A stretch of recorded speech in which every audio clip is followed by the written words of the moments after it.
Este es un gran tema y a mí no me gustaría que acabáramos el programa sin hablar de un tema que me parece sumamente interesante, que es el famoso estado de excepción, estado de emergencia o suspensión de garantías, como antes se llamaba, porque también en estas reformas se habla de este estado de excepción con algunas características que asume una nueva dinámica para lograr ese estado de excepción.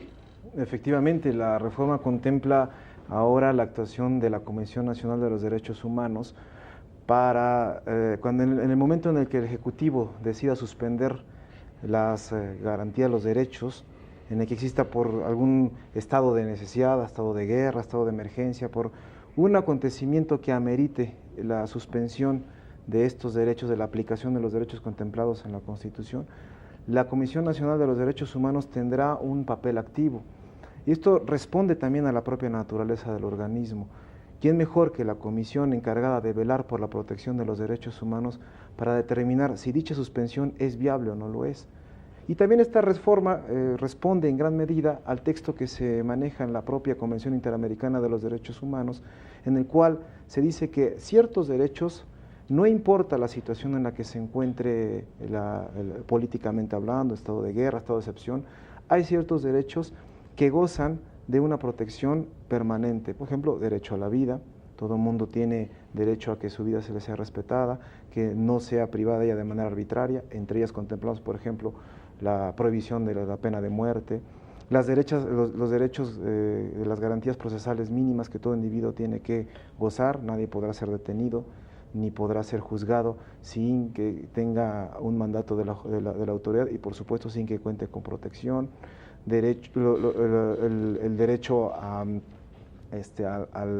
libre tránsito también. Pero lo interesante de esta reforma, en el artículo 29 constitucional, que rescata la esencia del 27 de la Convención Interamericana, es decir, el Estado ya no estará o no tendrá esa amplia gama de posibilidades de decir, existe un estado de excepción, ahora voy y pongo las garantías, o existe cierto peligro, la suspensión de garantías, la suspensión de estos derechos humanos será ejecutada de manera inmediata.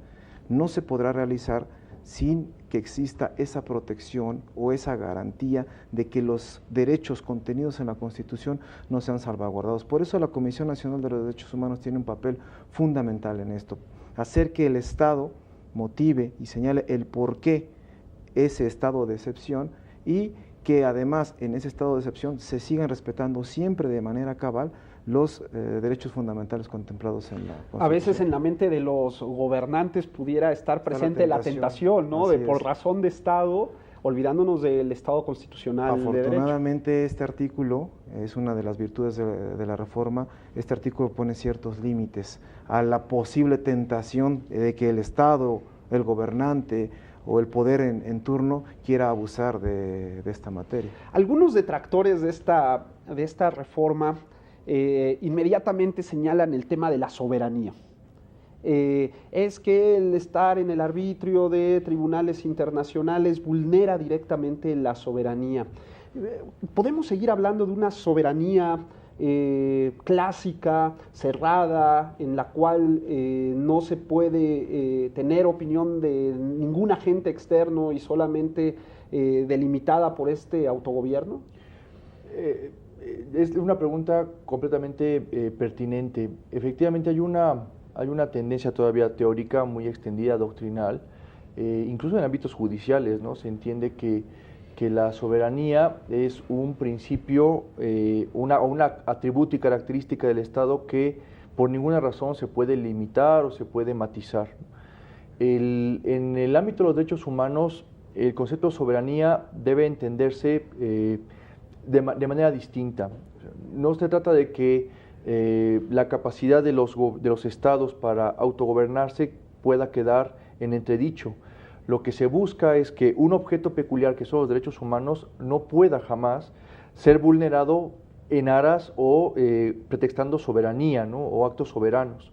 Entonces hay una serie de medidas, sobre todo de carácter internacional, que pueden paliar este tipo de actividades o de realidades, ¿no?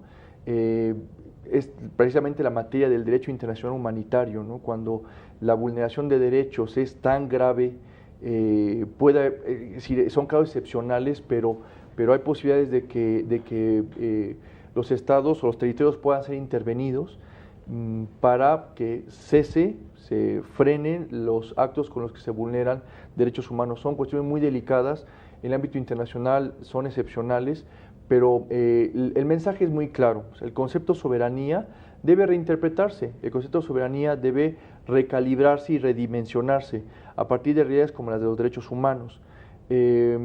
Hay un principio que está reconocido en la propia reforma constitucional que de alguna manera da cuenta de ello, que tiene que ver con la no reversibilidad, la irreversibilidad de los derechos o progresividad, si lo queremos ver en sentido positivo.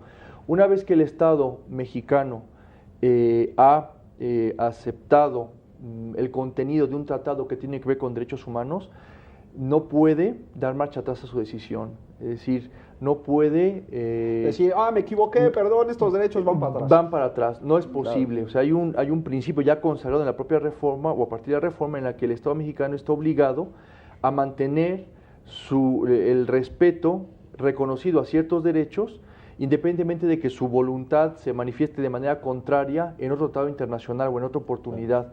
O sea, el bloque de los derechos se va construyendo de una manera irreversible, de tal manera que los estados ya no pueden alegar soberanía, un acto soberano para dar marcha atrás a los reconocimientos de derechos que han sucedido o que se han postulado en el pasado. Claro, me viene a la mente el caso muy famoso del gobierno chileno cuando a través de un fallo de la Corte Interamericana de Derechos Humanos lo obligan inclusive a modificar su texto constitucional en materia de libertad de expresión porque no se había actualizado después de la dictadura de Pinochet y se ven obligados a hacer este cambio, ¿no? Sí. Es decir, ampliar el contenido de ese derecho fundamental. Así es. De alguna manera la doctrina ha interpretado que cuando un Estado reconoce un derecho a través de un documento internacional, el derecho de alguna forma se mantiene de manera autónoma respecto del documento donde se hizo el reconocimiento, se independiza el derecho del documento de tal manera que si el Estado con posterioridad al reconocimiento denuncia el tratado, el contenido que tiene que ver con el derecho permanece. O sea, hay una especie como de desdoblamiento jurídico, una especie como de independencia o liberación del derecho respecto del formato del acuerdo internacional, del tratado internacional que le dio origen. Es algo muy interesante y eso tiene que ver con la soberanía. ¿Cómo tenemos que repensar la soberanía? ¿Cómo tenemos que recalibrar la soberanía? Eso es un hecho indiscutible. De hecho, también una actividad importantísima que tiene que ver con el derecho internacional de derechos humanos es la vigilancia o la certificación que hacen organismos internacionales adscritos a protocolos en materia de derechos humanos de manera periódica a la forma en que los estados cumplen o no cumplen sus compromisos en materia de los derechos, ¿no? Entonces, hay recomendaciones, hay sugerencias y todo ello va a generar una serie de presiones en las que la soberanía no puede ser alegada, ¿no? Los estados no pueden alegar decisiones soberanas para justificar cuántas vulneraciones se han realizado a los derechos o qué tampoco han hecho en favor de los derechos, ¿no? Hay una red importantísima de instancias internacionales que ponen énfasis en el cumplimiento de los derechos y que están, vigilando, certificando, analizando la actividad de los estados en materia de los derechos. Una pregunta para los dos. ¿Cuáles serían las principales fortalezas de esta reforma? Bueno, creo que en primer lugar lo que es importante destacar es que por fin México se coloca en el ámbito internacional en el contexto de las obligaciones que debería tener. Es decir, ya estamos nosotros, México, actualizados en materia de protección de derechos humanos, no solamente a nivel nacional, sino a nivel internacional. Por eso se considera una de las reformas más importantes, las reformas constitucionales más importantes desde que fue promulgada en el 17. Otra cuestión que creo que vale la pena destacar es, ya lo tratábamos hace un momento, el elemento de la educación en materia de derechos humanos. Y esto yo lo señalaba hace un momento, no solamente tiene que ser una labor o una tarea del Estado para con las futuras generaciones, sino eso también implica para nosotros, comunidad jurídica, una obligación sumamente importante de seguir actualizándonos, de seguir cuestionándonos, debatiendo, escribiendo sobre los temas de derechos humanos, porque este es el tema en el cual van a girar todas las demás leyes en un futuro, y por supuesto para el ámbito judicial, porque son los jueces, son ellos quienes finalmente tendrán que aplicar todo el ámbito legislativo, no solamente nacional, sino internacional, para la solución de los casos concretos. La situación por la que atraviesa nuestro país en la actualidad exige cada vez mayor conocimiento de los derechos humanos, no solamente para que nosotros sepamos en qué momento se nos están violando, sino, como bien lo decía el doctor Ramírez, para que exijamos la protección y para que lo respetemos. Claro. Doctor, en unos pocos segundos, ¿cuáles serían las principales fortalezas de esto? Bueno, la fortaleza ha sido incorporar la materia de derechos humanos de manera plena a la experiencia jurídica mexicana. De ahora en adelante experimentaremos toda una renovación desde el punto de vista de la interpretación de las normas, la creación de nuevas normas que especifiquen lo que la reforma ha definido en términos generales. Ha habido también una reforma muy interesante en materia de juicio de amparo, que también se alineará a lo que esta reforma contiene en materia de derechos humanos concretamente. Respecto de las ambivalencias, pues tal vez se pueden notar algunas ambivalencias de la reforma, ¿no? Yo creo que haber incorporado una cuestión que tiene que ver con preferencias, en general, en un principio era lo que el dictamen traía en de reforma, ¿no? Preferencias también no pueden ser objeto de discriminación.